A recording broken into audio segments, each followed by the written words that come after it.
Bismillahirrahmanirrahim. Assalamualaikum warahmatullahi wabarakatuh. Apa kabar teman-teman? Semoga bahagia dan semangat selalu. Kembali lagi dalam mata kuliah pengembangan keterlibatan orang tua dalam PAUD, masuk tema baru yakni pola pengasuhan. Nah, di sini nanti akan kita kupas mengenai jenis-jenis pola pengasuhan. Ya, diawali dari definisinya terlebih dahulu tentunya. Kemudian dimensi, urgensi, serta yang terakhir adalah jenis-jenisnya. Nah, barangkali untuk pola pengasuhan ini dalam mata kuliah lain sudah pernah dibahas, namun di sini menjadi begitu penting ya, karena nanti pola pengasuhan yang telah dilakukan oleh orang tua sedikit banyak tentu saja akan berpengaruh terhadap pendidikan anak di lingkup formal, sehingga kerjasama yang baik antara orang tua dan juga sekolah ya dalam melakukan pengasuhan ini sangat diperlukan untuk perkembangan peserta didik atau perkembangan anak yang optimal. Langsung saja kita masuk pada topik di sini sudah saya sebutkan tadi di antaranya. Lanjut pada definisi. Nah, definisi kita masuk pada definisi dari pola. Pola itu sendiri bisa disebut dengan sistem atau cara kerja atau bentuk yang tetap. Kemudian kata pengasuhan ini berasal dari kata dasar asuh yang berarti proses, cara, perbuatan dalam mengasuh.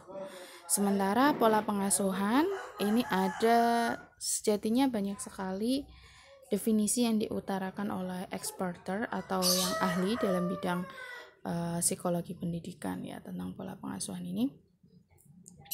Di antaranya adalah Darling dan Steinberg ini menyatakan bahwa pola pengasuhan itu emotional climate in which parents raise their children, atau bisa disebut juga iklim emosional ya yang mencakup atau yang meliputi orang tua dalam upaya raise their children untuk menaikkan atau meningkatkan potensi anak-anak mereka. Kemudian yang kedua menurut John Gottman ini disebutkan bahwa the way parents react and respond to their child's emotions. Maksudnya adalah cara orang tua untuk bereaksi atau merespon dari emosi anak-anak mereka. Atau menurut Baumrind ini disebutkan bahwa pola pengasuhan itu characterized by dikarakteristikan atau dicirikan dengan dimensi dari parental responsiveness atau tanggung jawab pengasuhan ya, tanggung jawab pengasuhan atau bisa juga respon pengasuhan, tanggapan pengasuhan, dan juga demandingness, parental demandingness atau tuntutan pengasuhan.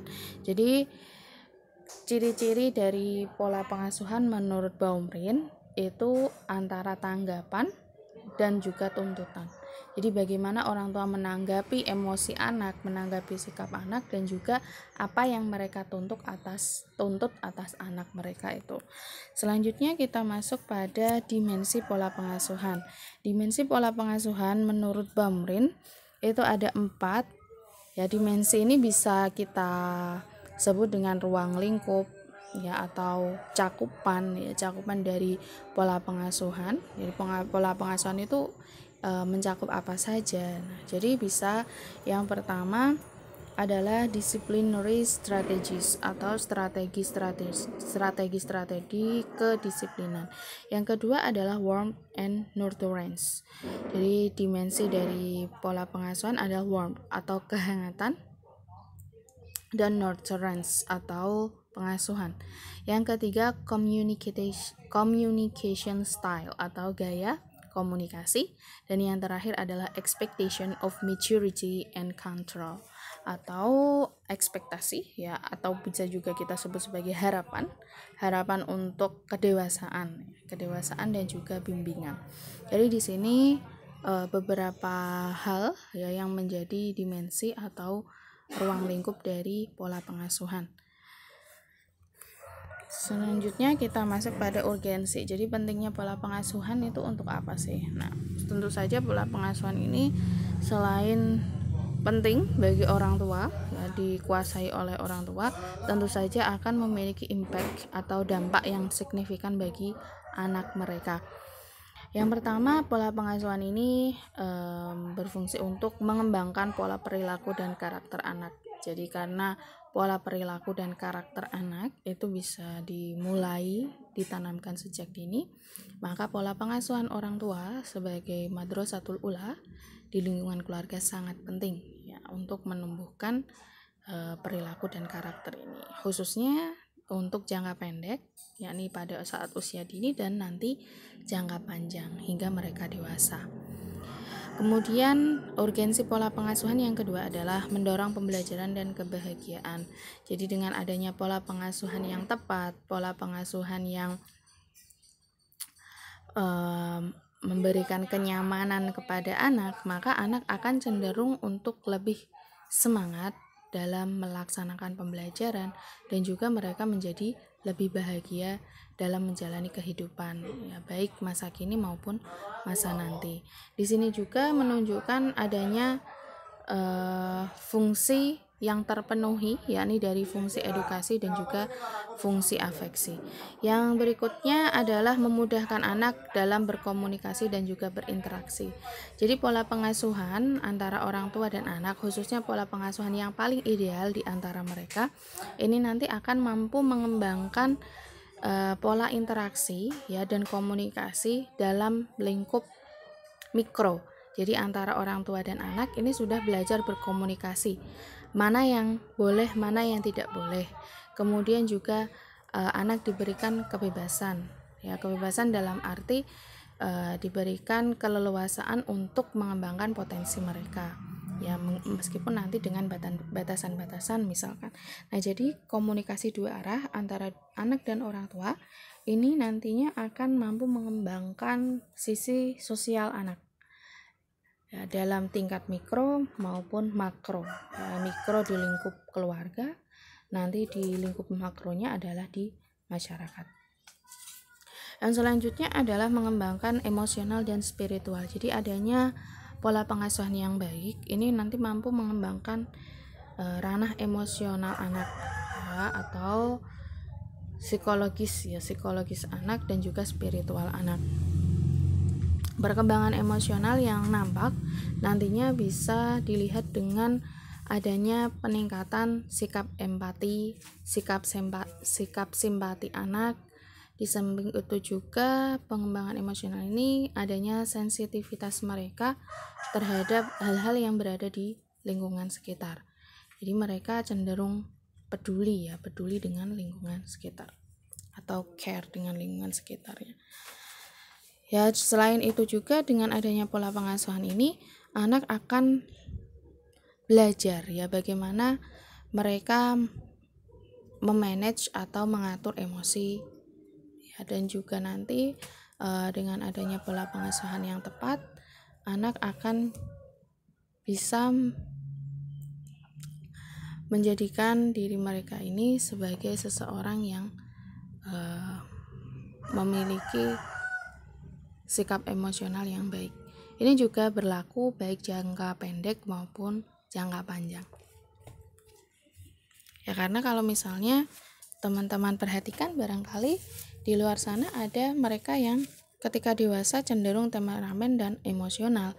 Nah, barangkali ini juga bisa dipengaruhi oleh pola pengasuhan orang tua ketika mereka masih kecil. Kita masuk pada jenis pola pengasuhan.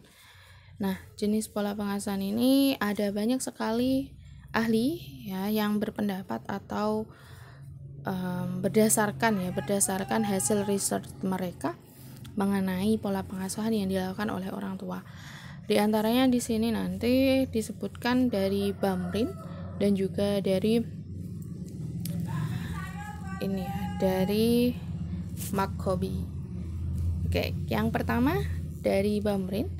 Di sini secara general parenting style atau pola pengasuhan yang dilakukan oleh orang tua itu dibagi menjadi 3 bagian. Yang pertama adalah otoritatif, yang kedua adalah otoritarian, dan yang ketiga adalah permisif. Otoritatif ini bisa juga disebut dengan pendekatan otoritatif atau demokratis. Ya, demokratis berarti orang tua dan anak ini memiliki porsi masing-masing dalam menyampaikan tanggapan maupun juga tuntutan. Jadi orang tua menuntut namun juga memberikan keleluasaan. Itu untuk otoritatif. Sementara otoritarian atau otoriter atau bisa juga otokratif ini orang tua lebih dominan. Jadi dalam pola pengasuhan orang tua lebih dominan untuk menuntut dibanding dengan mendengarkan aspirasi anak.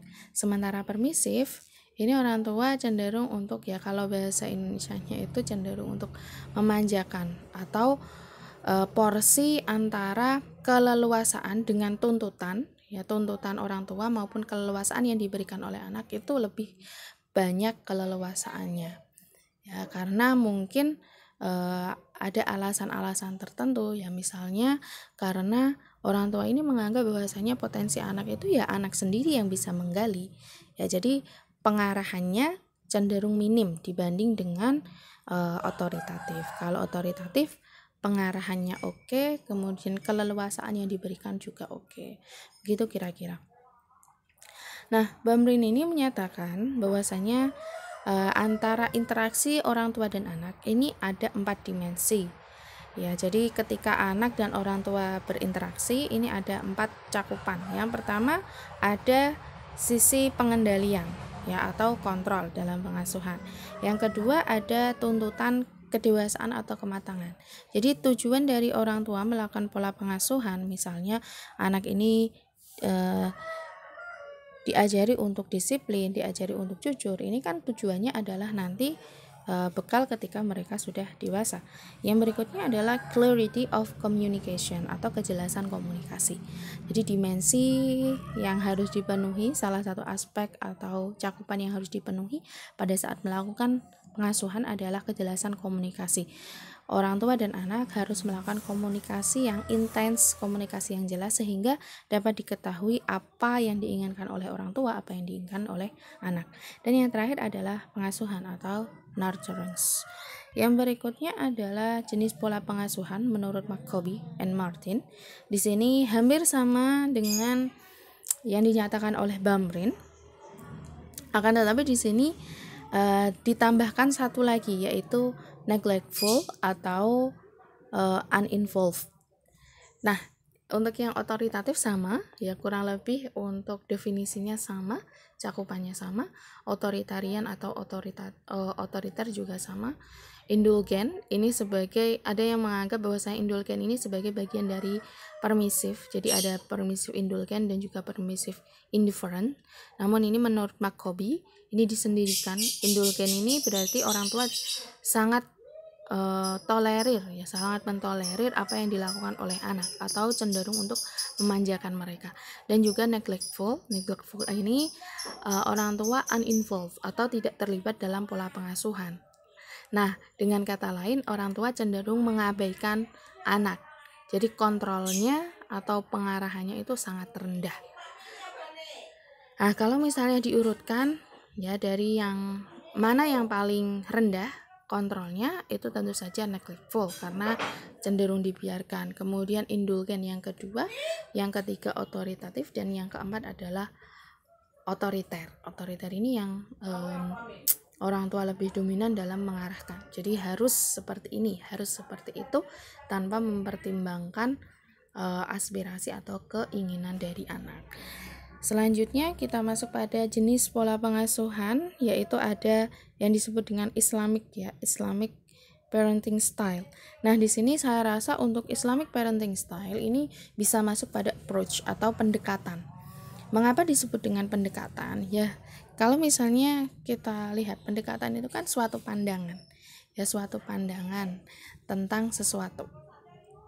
Nah, Islamic parenting style ini barangkali kalau menurut hemat saya itu masuk dalam pendekatan. Mengapa demikian?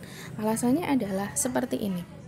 Secara umum orang tua itu tentu saja melakukan beragam pola pengasuhan yang sudah kita jelaskan tadi, baik menurut Bakomi maupun menurut Bamrin atau yang lain-lain ya, diantaranya itu. Nah, dalam melakukan internalisasi atau penanaman nilai-nilai Islami, nah orang tua ini bisa mengkolaborasikan atau mengkombinasikan atau bisa juga menerapkannya ya dengan beragam jenis parenting atau jenis pengasuhan yang sudah kita sebutkan tadi. Kalau misalnya lebih operasional seperti ini ya, itu kan secara teoritis. Operasionalnya seperti ini.